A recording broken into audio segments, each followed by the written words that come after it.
राजनीति बिहार की ओर चिराग पासवान का नाम ना आए, ऐसा कभी संभव ही नहीं है। क्योंकि अगर इस समय देखें तो एक सवाल बिहार की राजनीति में कई सवाल खड़े कर रहा है। निर्मला सीतारमण ने देश की बजट में बिहार के लिए कई बड़ी योजना दी, जिसका श्रेय लेने के लिए आज चिराग पासवान और नीतीश कुमार में होड़ मची है। क्योंकि चिराग पासवान के पार्टी का कहना है कि हमारे राष्ट्रीय अध्यक्ष चिराग पासवान की वजह से ही बिहार में निफ्टम जैसे इंस्टीट्यूट मिले और मखाना बोर्ड का निर्माण हुआ। अब सबसे बड़ा सवाल है कि आखिर नीतीश कुमार की राजनीति का क्या होगा।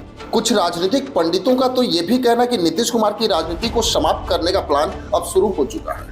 वैसे अगर देखा जाए तो ये बातें सत्य है कि चिराग पासवान के वजह से ही बिहार में निफ्टम जैसे इंस्टीट्यूट मिले। वैसे अगर देखा जाए तो लोजपा, रामविलास और जदयू के झगड़े का आखिर राज क्या है, जबकि दोनों एक ही गठबंधन के हिस्सा हैं। तो एक सच्चाई आपको बताऊंगा जिससे आपके भी होश उड़ जाएंगे कि आखिर एनडीए के अंदर चल क्या रहा है।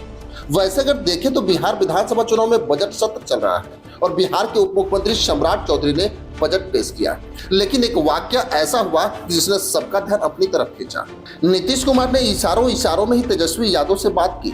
इसका वीडियो भी सोशल मीडिया पे खूब वायरल हो रहा है, लेकिन भाजपा ने एक साधारण गतिविधि समझ के किसी ने ध्यान नहीं दिया। लेकिन मामला ऐसा है कि बिहार में राजनीति बदलने का संकेत नीतीश कुमार ने दे दिया है, क्योंकि जब से सी वोटर का सर्वे बिहार में आया है तो नीतीश कुमार का मन भी अब डोल रहा है, क्योंकि अब बिहार विधानसभा चुनाव नजदीक आ रहे हैं और एनडीए के अंदर बजट को लेकर इसलिए खींचतान पड़ी है कि नीतीश कुमार इसका श्रेय लेके विधानसभा चुनाव में जाना चाहते हैं। वहीं अगर देखा जाए तो नीतीश कुमार की ये सोच हो सकती है कि वो इसका श्रेय लेके अगर तेजस्वी यादव के साथ भी चले जाते हैं तो उनको बजट का फायदा मिलेगा और बिहार विधानसभा चुनाव जीत जाएंगे। वहीं चिराग पासवान अगर इस बजट का श्रेय लेना चाहते हैं तो कोई गलत काम नहीं कर रहे हैं, जबकि प्रधानमंत्री मोदी ने खुद बताया कि चिराग पासवान की वजह से ही कई योजनाएं बिहार के अंदर आई। वहीं अगर देखा जाए तो नीतीश कुमार की जो सोच है वो कभी सफल नहीं हो सकती, क्योंकि चिराग पासवान इस समय बिहार की राजनीति में पूरी तरह से एक्टिव हो चुके हैं और उनके सांसद लगातार बिहार का दौरा भी कर रहे हैं, क्योंकि भाजपा के बड़े नेता भी जान रहे हैं कि नीतीश कुमार का कोई ठिकाना नहीं है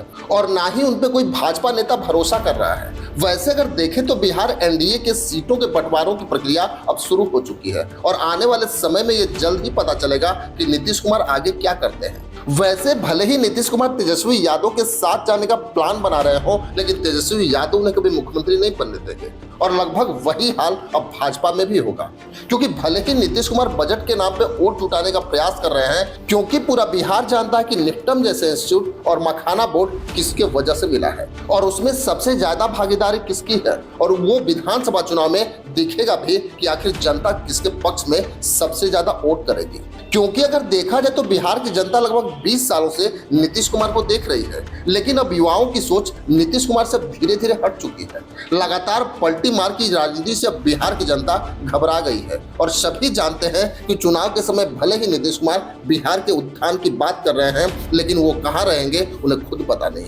वैसे अगर देखा जाए तो चिराग पासवान जिस तरह से इस बार बजट में बिहार के विकास के लिए कई योजना लाने का प्रयास किए, वो सब बिहार के युवाओं को दिख रहा है कि आखिर बिहार का विकास कौन कर सकता है। खैर, इसमें आपकी क्या राय है हमें कमेंट बॉक्स में जरूर लिखेंगे। बस आज के लिए इतना ही, फिर मिलेंगे। जय।